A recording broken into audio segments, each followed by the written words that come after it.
कई लोग सोचते हैं कि शैतानवादी अंधकार, बलिदान और बुरे अनुष्ठानों के बारे में है, लेकिन ये इतना आसान नहीं है। कुछ शैतान को स्वतंत्रता का प्रतीक मानते हैं। वे कहते हैं कि वे खुद तय करते हैं कि कैसे जीना है। अन्य लोग धर्म के दबाव का विरोध करने के लिए इस छवि का उपयोग करते हैं।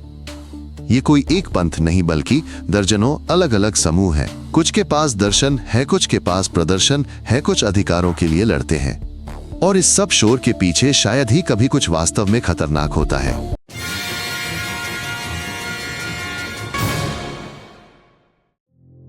शैतानवादियों को लेकर कई डरावनी बातें कही जाती हैं। वे बच्चे अगवा करते हैं, खून पीते हैं और गुप्त सभाएं करते हैं। इनमें से ज्यादातर बातें फिल्मों, किताबों और पुरानी अफवाहों से बनी हैं। असल में उनमें से ज्यादातर के न सींग होते हैं और न तहखाने। ज्यादातर वे सिर्फ ऐसे लोग होते हैं जिन्हें बहुमत के नियम पसंद नहीं होते। वे प्रदर्शन करते हैं, पर इसमें कुछ भी डरावना नहीं है। सबसे जरूरी है कि आप उनकी छवि को असलियत से ना मिलाएं। शैतानवाद हाल ही में आया। ये शुरू से ही विरोध और आत्म अभिव्यक्ति के लिए था। कोई शैतान को शक्ति का प्रतीक मानता था तो कोई स्वतंत्रता का। इसकी कई धाराएं हैं। कुछ रहस्यवाद में मानते हैं, अन्य बिल्कुल किसी चीज में नहीं। कुछ के अनुष्ठान लगभग नाटक जैसे होते हैं। कुछ अदालतों और प्रदर्शनों के माध्यम से कार्य करते हैं। ये सब बुराई के बारे में नहीं है। ये इस बारे में है कि व्यक्ति कैसे अपनी जिंदगी खुद तय करना चाहता है। पेंटाग्राम, बकरी का सिर, काली मोमबत्तियां, इन सब को पहचानना आसान है, पर इनका मतलब क्या है? कुछ के लिए यह बस विरोध का प्रतीक है, दूसरों के लिए यह अलग दिखने का तरीका है। यह समझना जरूरी है, बाहरी रूप इरादों को नहीं बताता। कोई पेंटाग्राम पहनकर भी सामान्य छात्र हो सकता है, कोई पुजारी जैसा दिखकर भी बुराई कर सकता है। सब कुछ कर्म तय करते हैं, प्रतीक नहीं। कानून कार्यों पर फैसला सुनाते हैं, टी शर्ट पर बनी तस्वीरों पर नहीं। कुछ शैतानवादी कहते हैं, मैं अपनी जिंदगी का केंद्र हूं, मैं खुद तय करता हूं कि क्या सही है। वे शैतान की पूजा नहीं करते, बल्कि दूसरों के नियमों में विश्वास नहीं करते।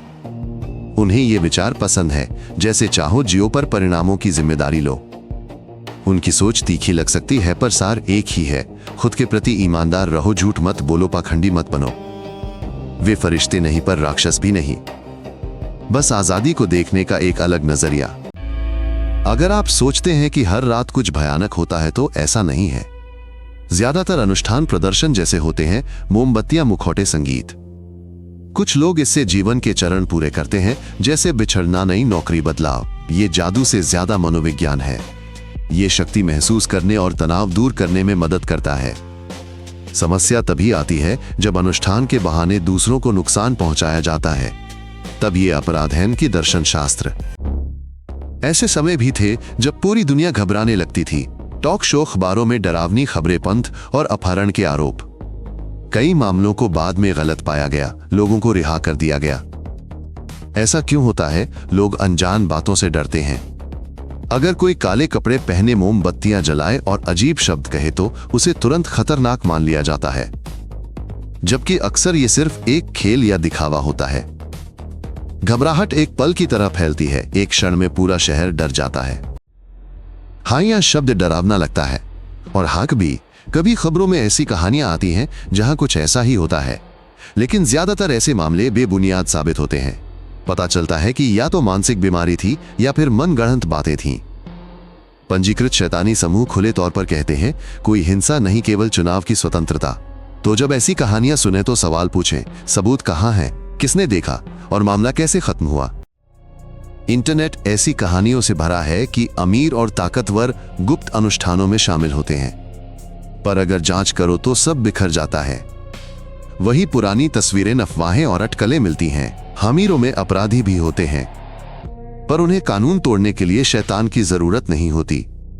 किसी भी अजीब हरकत को साजिश कहना पागलपन की ओर ले जाता है।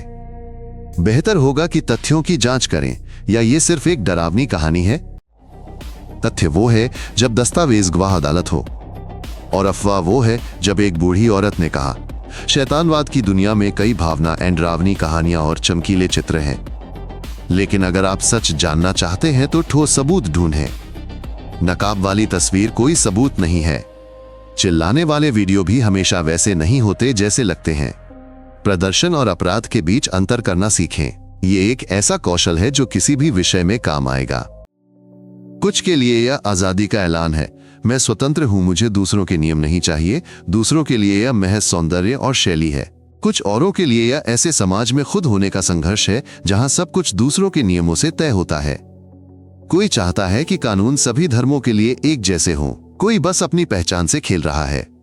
पर लगभग हमेशा मूल बात एक ही होती है, दुनिया को तोड़ना नहीं बल्कि उसमें अपनी पसंद के लिए जगह बनाना। शैतानवादी खुद को बुरा नहीं मानते, उनके बस अलग विचार होते हैं। वे कहते हैं यदि तुम किसी को नुकसान नहीं पहुंचाते, खुद से झूठ नहीं बोलते और उच्च शक्तियों के पीछे नहीं छुपते तो तुम सही हो। उनकी कोई आज्ञाएं नहीं हम पर खुद से ईमानदारी है। वे खुशी को पाप नहीं मानते और शाश्वत दंड में विश्वास नहीं करते। सब कुछ सरल है, बुरा किया तो नतीजा पाओ, पर यदि तुम ईमानदारी और सम्मान से जीते हो तो तुम्हारे प्रतीक क्या है ये मायने नहीं रखता। कुछ समूह छिपते नहीं है, वे अदालत जाते हैं, सरकार से बहस करते हैं और विरोध प्रदर्शन करते हैं। वे मांग करते हैं अगर सिटी हॉल में ईसाई स्मारक है तो उनका भी हो, अगर स्कूलों में धर्म पढ़ाया जाता है तो उन्हें भी अपनी बात कहने दे। ये जादू नहीं बल्कि कानूनों पर काम करना है। वे शैतान के नाम का उपयोग दबाव से मुक्ति के प्रतीक के रूप में करते हैं। उन्हें सींगों की परवाह नहीं है, उन्हें समान पहुंच चाहिए। उनकी लड़ाई बुराई के लिए नहीं बल्कि खुद होने के अधिकार के लिए है। संगीत, फिल्म एंड क्लिप्स सब कुछ लंबे समय से शैतान के डर पर आधारित है। उसमें खून, गुड़िया और वेदी भी होती है। दर्शक डरावनी चीजें पसंद करते हैं और कलाकार उत्तेजना। पर समस्या यह है कि लोग इसे हकीकत मानने लगते हैं। संगीतकारों पर मुकदमे होते हैं, कॉन्सर्ट रद्द होते हैं और बच्चों को भ्रष्ट करने का आरोप लगता है, जबकि यह सिर्फ एक शो है, एक डरावनी फिल्म की तरह। यह हिंसा का आह्वान नहीं है, बस ये छवियों के साथ एक खेल है जो नीरस सच्चाई से बेहतर बिकता है। किशोरों को हमेशा कुछ खास बनने की चाहत होती है। वे सिस्टम के खिलाफ जाना चाहते हैं, अपनी शैली ढूंढते हैं, दिखाना चाहते हैं कि वे सबसे अलग हैं। डार्क एस्थेटिक्स, मीम्स और रहस्यमयता उन्हें आसानी से आकर्षित करते हैं। जोखिम प्रतीकों में नहीं बल्कि उनके पीछे खड़े लोगों में है। कुछ सामान्य समूह होते हैं और कुछ ऐसे धोखेबाज होते हैं जो पैसे ऐंठते हैं या मानसिक रूप से नुकसान पहुंचाते हैं। मुख्य बात अंतर को समझना है और याद रखें, खेल एक बात है, दूसरों को नुकसान पहुंचाना बिल्कुल अलग। इतिहास में ऐसे कई बड़े मामले हुए जहां शैतानवाद सुर्खियों में था, पर अक्सर ये मामले बाद में टूट जाते थे। गवाहियां मनगढ़ंत निकलीं, सबूतों का अभाव था। असली अपराध भी होते थे, उन्हें सामान्य जांचकर्ताओं ने सुलझाया। कोई जादू नहीं था, असल में शैतानवादी का लेबल अक्सर रुकावट बनता था। लोग नासमझी को इस पर थोप देते थे। बाद में पता चला वहां ना कोई पंथ था, शैतानन ही कोई अनुष्ठान, बस डर था। कई धार्मिक लोग शैतानवादियों को खतरा मानते हैं, उनके प्रतीक, शब्द, प्रदर्शन विरोध जगाते हैं।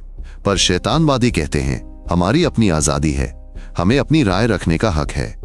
स्मारक, स्कूली पाठ, चिकित्सा निर्णय पर विवाद छिड़ते हैं।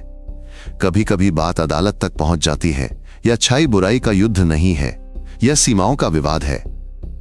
कहां आस्था खत्म होती है और दूसरे की आजादी शुरू होती है, इस विवाद में सुनना जरूरी है।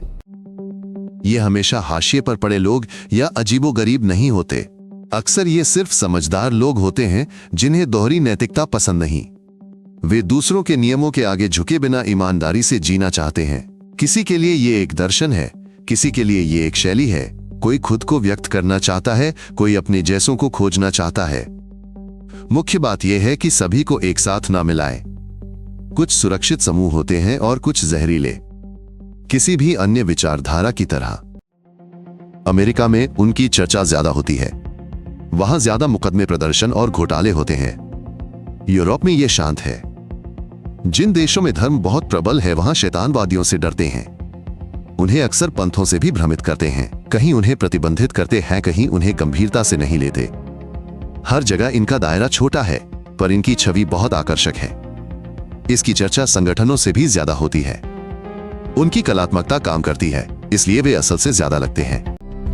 ज्यादा कुछ बड़ा नहीं होगा। विरोध प्रदर्शन, कार्यक्रम, अदालती झगड़े, मीम, संगीत और नई डरावनी कहानियां होंगी। इंटरनेट पर घबराहट भी होगी, सब दोहराया जाएगा, पर कोई दुनिया पर कब्जा नहीं होगा। शैतानवाद एक विशिष्ट विषय रहेगा, पर इसमें रुचि कम नहीं होगी। क्योंकि लोगों को हमेशा प्रतिबंधित, विवादास्पद और अंधेरी चीजों पर चर्चा करने में मजा आता है, और जब तक डर है तब तक वे भी होंगे जो इसका फायदा उठाएंगे। ज्यादातर शैतानवादी किसी का बुरा नहीं चाहते, वे बस ये नहीं चाहते कि कोई उन्हें बताए कि कैसे जीना है। उनके अपने विचार हैं, अपनी शैली है, अपने शब्द हैं, पर जब तक वे कानून नहीं तोड़ते और दूसरों को नुकसान नहीं पहुंचाते, माइनस ये उनका हक है। प्रतीक चौंकाने वाले हो सकते हैं, पर प्रतीकों के पीछे हमेशा कर्म देखना जरूरी है। जो कुछ भी डरावना लगे वह खतरनाक नहीं होता, और जो कुछ भी अच्छा लगे वह हमेशा हानि रहित नहीं होता। सब कुछ कर्म तय करते हैं, न कि स्क्रीन पर बनी तस्वीरें। अगर ये दिलचस्प लगा तो नए वीडियो के लिए सब्सक्राइब करें। हमारे पास सब कुछ संक्षिप्त और सटीक है।